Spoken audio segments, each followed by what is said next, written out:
Bonjour et bienvenue dans cet nouvel épisode de podcast La Voix d'Or. Aujourd'hui dans ce podcast, j'aimerais vous parler de mes vacances, mais surtout des expériences que j'ai pu vivre durant ce voyage en Thaïlande. Donc durant le mois de février. Pour celles qui suivent mon podcast, je vous en avais parlé donc le mois précédent de comment est-ce que j'avais abordé ce voyage donc de 3 semaines en Thaïlande en famille. Donc pour petit résumé, je n'avais rien abordé du tout. En gros, je me suis dit que je verrais bien ce qui se passera et ce pourquoi j'ai dû aller en Thaïlande. Pourquoi est-ce que je dis j'ai dû ? Parce que je sens profondément maintenant que quand on se déplace, que l'on voyage beaucoup dans d'autres pays ou pas, c'est qu'il y a toujours une bonne raison, même si on n'en a pas forcément conscience. Et qui plus est dans d'autres pays avec d'autres énergies, d'autres cultures, d'autres vibrations. En tout cas, pour ma part, ce que j'ai pu vivre déjà au Vietnam il y a 2 ans, c'est que ça a réveillé, nettoyé, libéré, conscientisé des vies antérieures pour moi. Et donc, je suis restée avec cette idée que aller en Thaïlande, ça allait me faire vivre quelque chose dont mon âme avait tout simplement besoin. Et il y avait besoin que ça se passe en Thaïlande de cette façon-là. Alors évidemment, vous dire que je n'avais strictement aucune attente et que mon mental n'a pas fonctionné du tout avant tout ça, ce serait vous mentir. Je fonctionne comme tout le monde, donc mon mental, même si j'étais dans cette non-attente de quelque chose en particulier, mon mental a quand même essayé de deviner qu'est-ce que ça allait être, est-ce que j'avais des vies antérieures, est-ce que j'allais rencontrer quelqu'un de ma famille, enfin voilà, il s'est quand même posé pas mal de questions. Mais, et c'est là où tout mon cheminement et tout mon parcours de reconnaissance personnelle m'aide aussi à voir l'évolution maintenant, c'est que même si mon mental, encore une fois, qui fonctionne comme tout le monde, a pu se poser ce genre de questions, je n'ai pas fusionné avec, c'est-à-dire que je ne me suis pas approprié ces questions, ce n'est pas moi, c'est une partie de moi qui a posé les questions et je les ai entendus, je les ai accueillis et je les ai laissés partir pour justement éviter de contrôler on va dire au maximum avec ce genre de questions parce que cela va générer de l'attente et forcément une attente basée sur du mental, de l'ego et en fait donc du contrôle, ça donne jamais quelque chose de très très bon.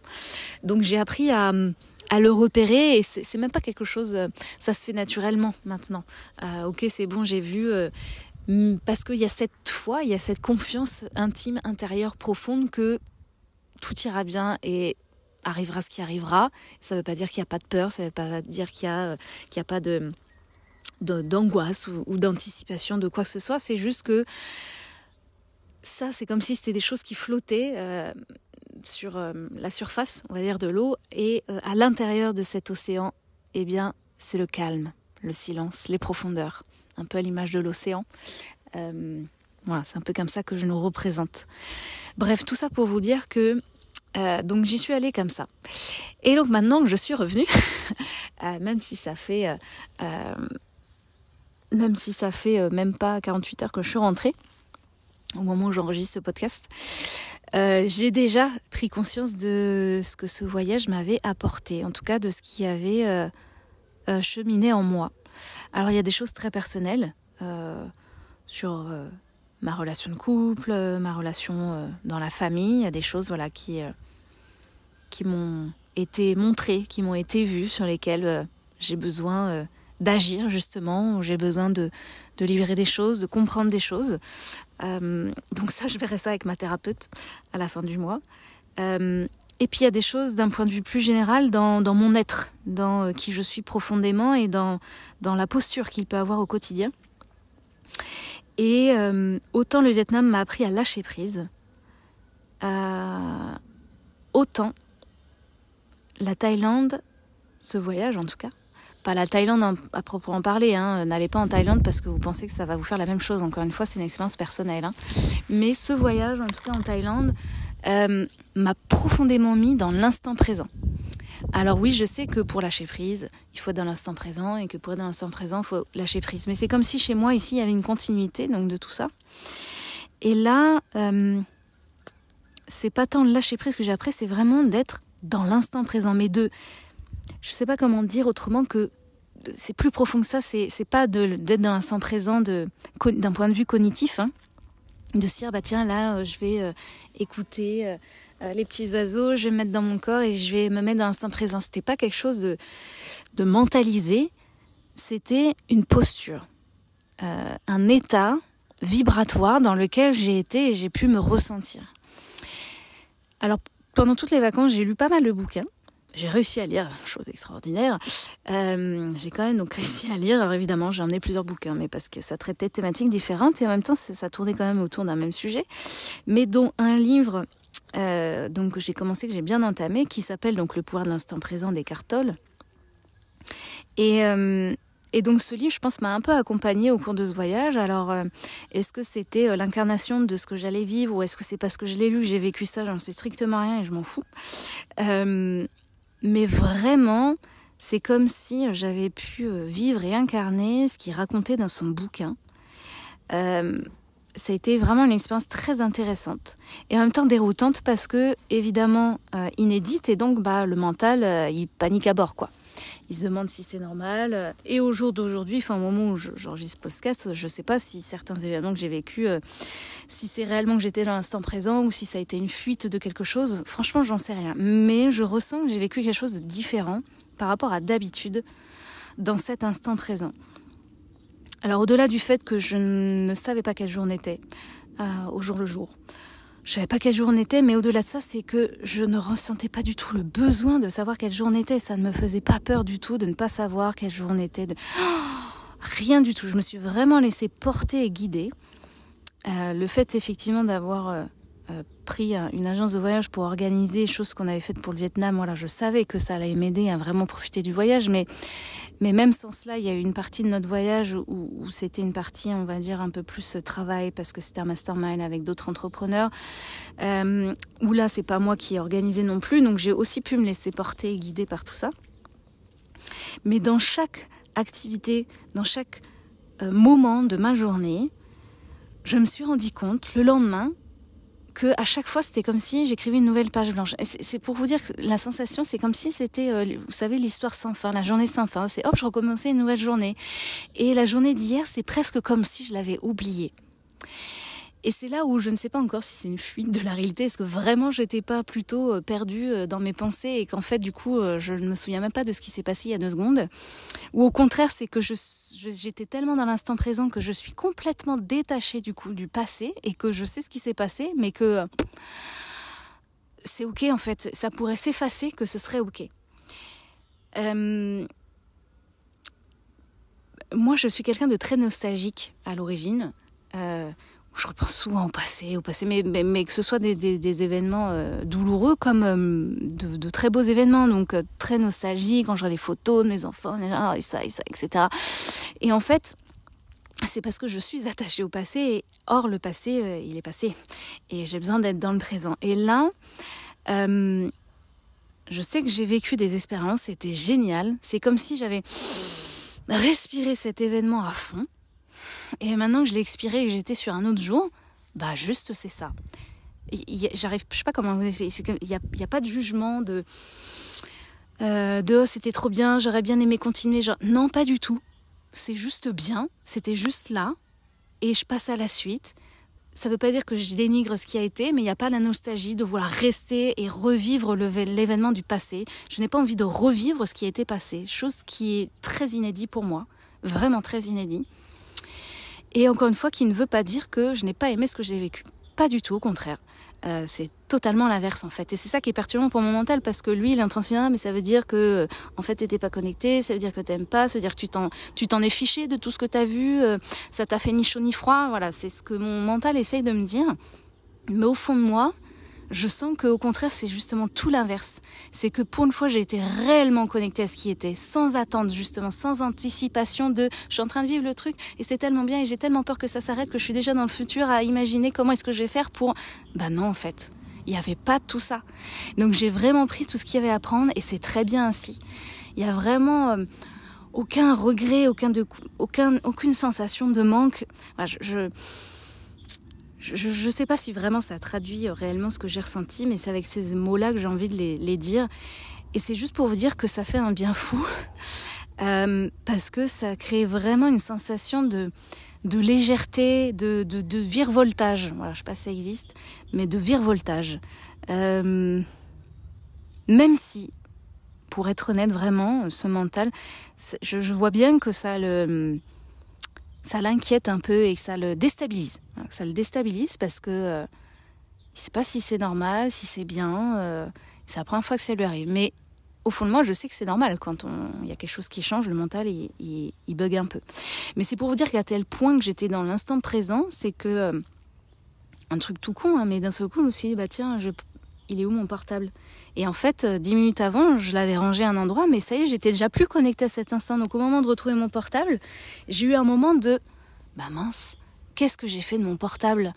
Et à tel point, je me suis dit, je suis en train de délirer. Et en fait, une fois que je me suis remis dans l'instant présent et que, comme si j'étais en train de me poser la question, alors attends, qu'est-ce que j'ai fait il y a 5 minutes ? Où est-ce que j'ai rangé mon portable ? Donc c'est-à-dire quand je me suis remis dans le temps psychologique, où j'ai réfléchi à qu'est-ce que j'étais en train de faire, et bien là, la réponse m'est apparue et j'ai retrouvé mon portable. Donc c'est là où mon mental s'est commencé à paniquer, Alzheimer et compagnie. Vous savez dans quel état le mental peut se mettre assez rapidement. Imaginez tout et n'importe quoi. Donc bien évidemment, ce n'est pas ça. Mais j'étais tellement dans l'instant présent que le temps psychologique n'existait plus. Il n'y avait ni passé ni futur. Et donc dans l'instant présent, la seule chose que je voyais, c'est que je n'avais pas mon téléphone. Et que je ne savais pas où il était. C'était juste un constat. Et qu'il a fallu que je me remette après dans le mental à réfléchir où pouvait être mon téléphone. Ça a été très perturbant au début. Ça m'est arrivé plusieurs fois pour d'autres choses. C'était vraiment très bizarre à tel point que effectivement je me suis posé la question, mais est-ce que j'ai pas fui la réalité ? Est-ce que c'est normal de pas se souvenir ?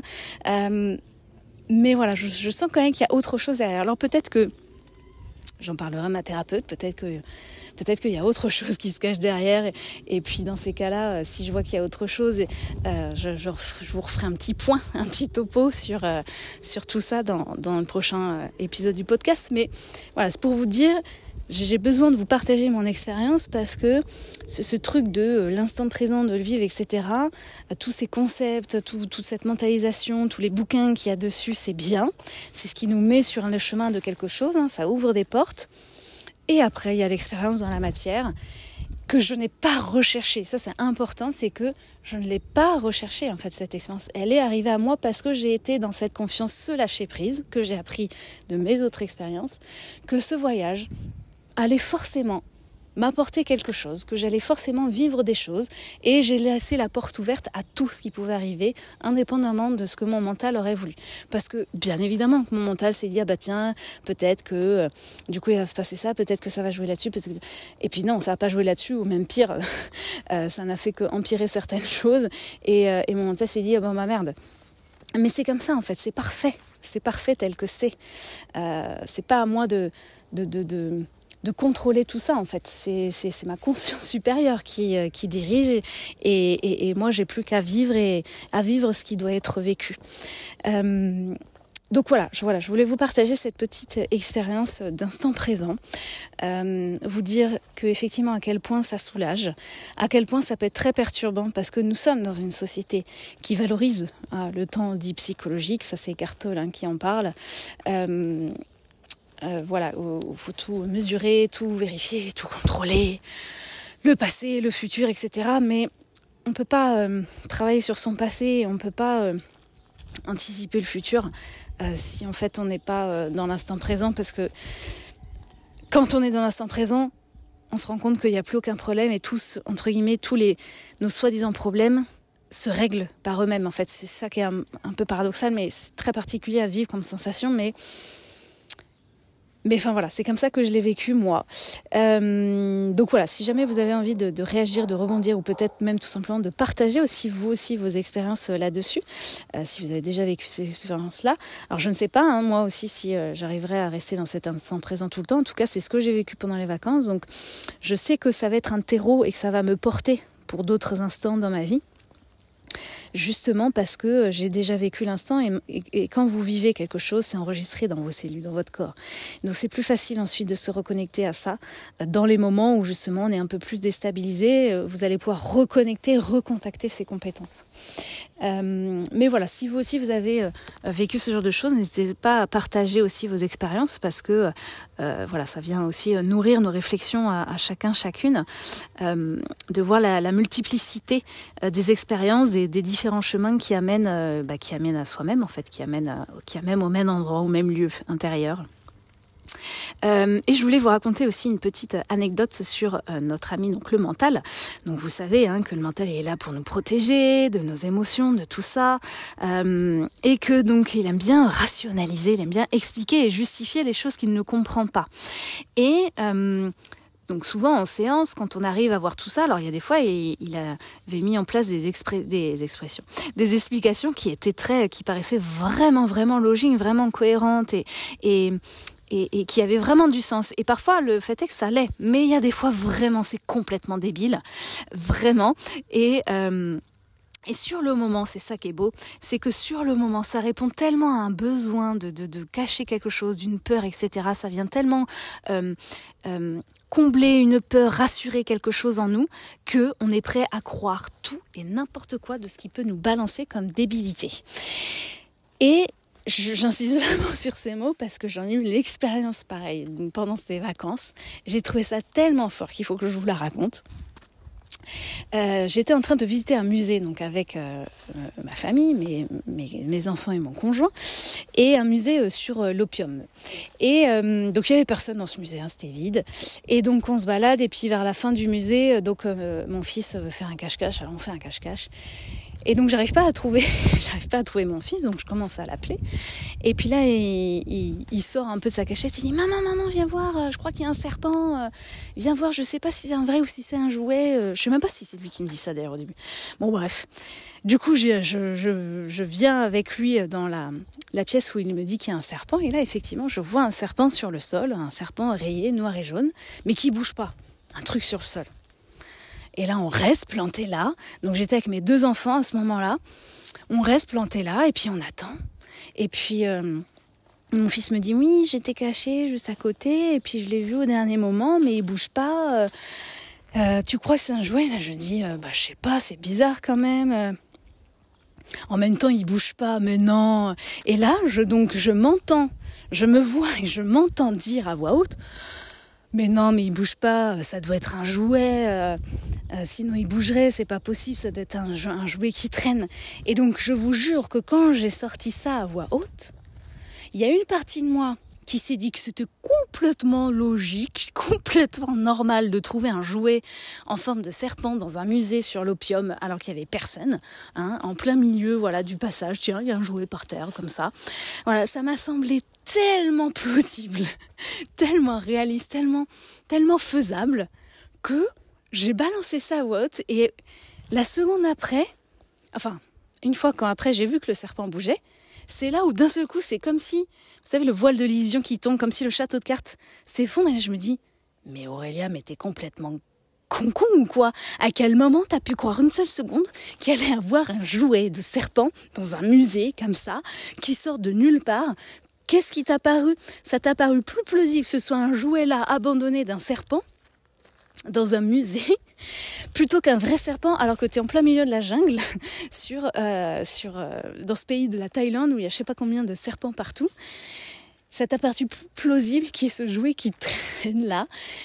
Mais sur le moment, parce qu'en moi il y avait quand même une peur, une crainte, parce qu'on était à 1 mètre de ce serpent quand même. Il y avait quand même une peur à l'intérieur de moi que je n'ai pas donc écouté, que j'ai complètement occulté.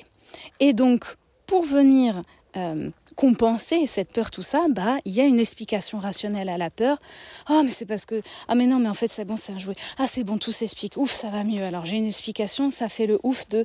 Ah, ça va mieux, je comprends. Maintenant, qu'est-ce que je fais avec cette information? Sachant que j'étais donc à 2 doigts d'aller toucher ce serpent, pour voir s'il était vrai, je voulais m'approcher et tendre la main, pour vous dire à quel point je suis gogole. Je voulais m'approcher et tendre la main pour voir si ce serpent allait bouger. Ça me paraissait totalement safe de faire ça, alors que c'est un serpent venimeux et que si j'avais été mordue, ou même mes enfants, on aurait été à l'hôpital. à ce moment-là, ça m'a paru complètement cohérent. Et j'ai dû ressentir une peur à l'idée de faire ça. Mais pour expliquer cette peur, oui, mais non, mais t'inquiète pas, pour la rassurer, t'inquiète pas, c'est un jouet. Et donc au moment où j'allais faire ça, je vous jure, au moment où j'allais me mettre en mouvement pour toucher ce serpent, et ben là, il commence à dresser sa tête et à bouger sa tête.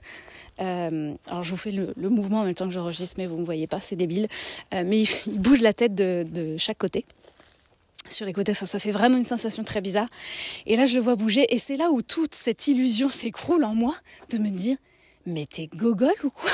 T'as failli, tu t'es dit que c'était totalement ok d'aller toucher un serpent, et tu t'es dit que c'était plausible que ce soit un jouet, mais t'es complètement taré.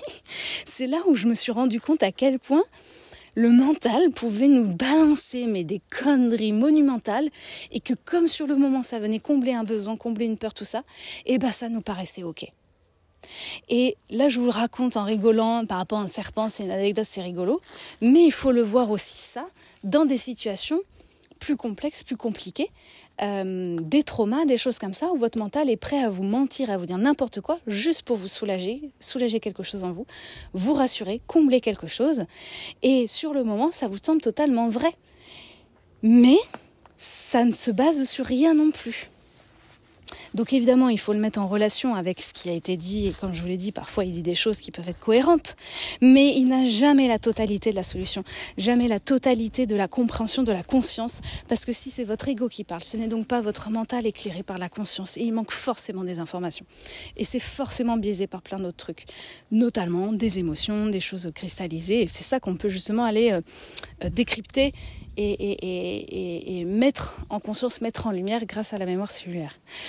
Donc voilà, tout ça pour vous dire que donc du coup ce serpent s'est mis à bouger, et que forcément nous on était en train de bouger, donc du coup il s'est mis en fait, quand il ne bougeait pas, les guides nous ont expliqué, quand il ne bouge pas, c'est qu'ils veulent voir si on est une menace ou pas, et en fait il s'est mis à bouger, à tourner sa tête, c'est genre j'attaque ou j'attaque pas, et en fait après il a fui. Et donc de le voir zigzaguer hyper vite, c'est hyper impressionnant. De voir lever son corps pour grimper sur le mur, c'est hyper impressionnant. Mais on n'était vraiment pas loin de ce serpent, et j'étais avec mes 2 enfants. Donc pour vous montrer aussi l'inconscience finalement dans laquelle j'étais à ce moment-là, mon mental m'a mis dans un truc, mais non, en fait tout va bien, alors que non, en fait il aurait pu nous attaquer, j'avais mes enfants à côté. Donc la conscience, c'est vraiment ce qui va vous aider, mettre en lumière les choses. C'est aussi ce qui nous aide à nous sauver. C'est pas votre mental qui planifie tout, les objectifs et les machins, et qui veut contrôler. Non. C'est d'être dans l'instant présent, la conscience. Ok, là il y a une émotion, je sens de la peur, je sens un danger. Et alors je réfléchis même pas. Vous voyez, on dit je réfléchis même pas. Je ne réfléchis pas. Je sens un danger. C'est que mon corps a ressenti quelque chose de sain, pur, quelque chose de véritable. C'est à moi de répondre là-dessus et de ne pas écouter mon mental. Mais non, vas-y, touche, c'est qu'un jouet. Voilà pour vous faire donc ce petit topo sur le mental. Si j'ai d'autres choses à dire, d'autres choses qui reviennent par rapport à ces vacances, je vous en ferai part dans un prochain podcast, mais je pense que pour celui-ci, il y a déjà matière à réflexion. Voilà, j'espère que en tout cas vous avez passé un très joli mois de février. Très bientôt, on va tomber donc dans le printemps, et puis à la fin du mois, je vais vous partager donc un atelier sur la découverte du pendule qui se passe donc en présentiel au cabinet à Boutignes-sur-Essonne. Donc pour les personnes qui sont en Essonne et qui sont intéressées, n'hésitez pas à me contacter. Voilà, merci pour votre écoute, et puis je vous dis au mois prochain pour le prochain numéro. Belle journée à tous.